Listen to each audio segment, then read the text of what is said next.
আমরা চলে গেছিলাম আর্তের বার্থডেতে, গিয়ে দেখি বিশাল আয়োজন, কেক কাটাও কমপ্লিট।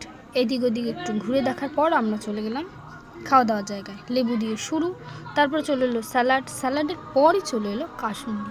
কাসুন্দির সাথে ছিল ফিশ ফ্রাই। ফিশ ফ্রাইটা জাস্ট অসাধারণ ছিল খেতে, যেমন নরম সেরমই স্বাদ। তারপরে আমাদের চলে এলো রাধাবল্লভী। রাধাবল্লভীটা যদিও ঠান্ডা হয়ে যাওয়ার কারণে অতটাও ভালো লাগেনি। সঙ্গে চলে এলো পনির কিমা চানা মশলা। পনির কিমা চানা মশলার সঙ্গে রাধাবল্লভীটা খাওয়াও কমপ্লিট।